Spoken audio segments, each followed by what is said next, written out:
Hey everyone, it's Julie here.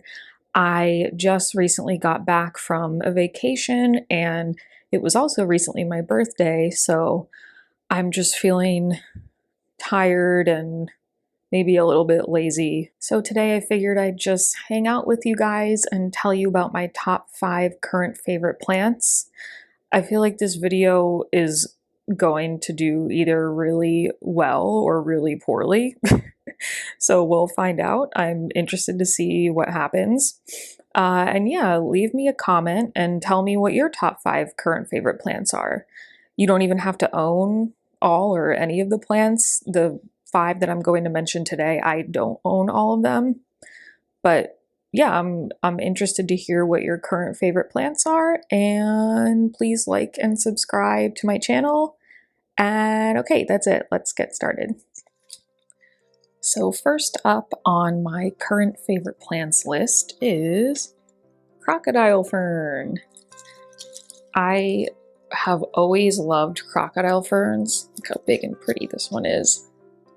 Oh, I love it. I've always loved crocodile ferns.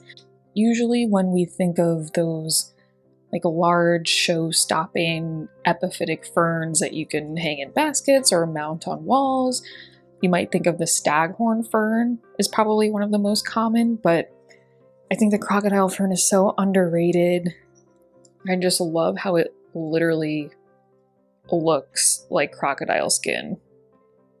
So cool and so easy to care for.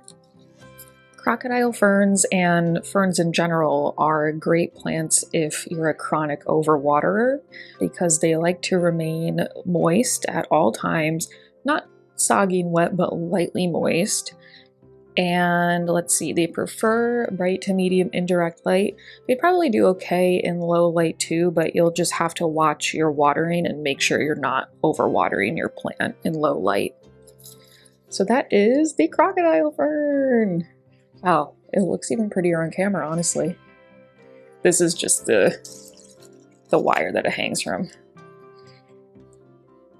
The next on my list of top 5 current favorite plants is string of hearts.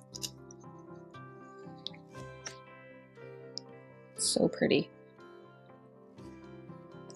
So I think one of the reasons why we love caring for plants so much is because it's really gratifying when you figure out that you're doing a good job and when you see how much your plants have grown. This one, I'd say it's grown probably over 2 feet in a little over a year, just based off of how long it is now, which is, I'd say, about 18 inches, and the fact that I've like snipped a lot of it off to propagate it. I'm happy that it seems to love me as much as I love it. And string of hearts is also very easy to care for.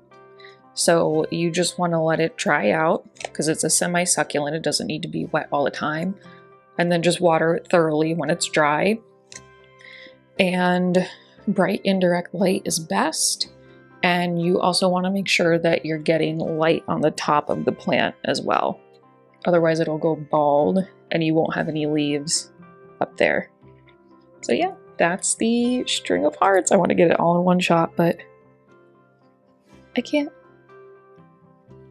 And the next 3 plants on my list are plants that I don't actually own. So since it was recently my birthday, I'll say that these are 3 wish list plants, and maybe I'll treat myself to one of them sometime soon. So the first is the marble queen or snow queen pothos, or pothos. I know it's pothos, but I cannot help but say pothos. So these are 2 different pothos varieties, but the only difference between them is that the marble queen has evenly speckled variegation with cream and green, and the snow queen pothos is mostly cream colored with flecks of green variegation. Yeah, I'm just kind of lumping them together because they're both beautiful pothos. They're similar. They're 2 that I've never had in my collection that I would love to have one day. And let's see, all pothos are super easy to care for. They don't like to completely dry out since they're tropical plants. Water them when the top inch or two of the soil is dry. And you can also tell because the leaves will get pretty droopy and they won't be so perky anymore. And in terms of light, normally pothos can tolerate like moderate to low light even, but for the Snow Queen and Marble Queen pothos, since they're both highly variegated, you want to make sure they get bright and direct light in order to maintain that beautiful variegation that they have. The next plant on my list is a philodendron, and I'm probably going to butcher the name. I believe it's pronounced Philodendron melanochrysum, something like that. You'll see. I'll put it on the screen. Yeah, this is just a really, really beautiful and unique philodendron.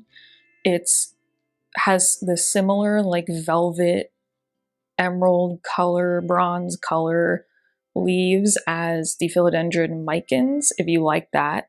The leaves are like that times 10. Like they're large, beautiful, striking leaves. It's also nicknamed the black gold philodendron. And similar to other philodendrons, this one doesn't want to totally dry out. So water it when the top inch or two of the soil is dry and provide it with bright to medium indirect light.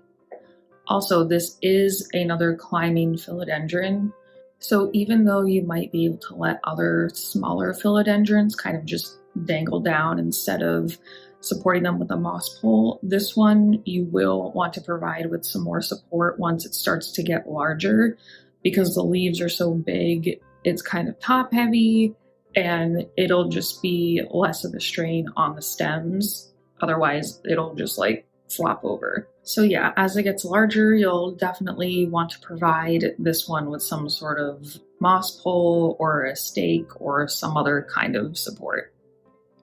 Okay, and slightly different angle here. I had to adjust a little bit. So last but not least is Alocasia dragon scale.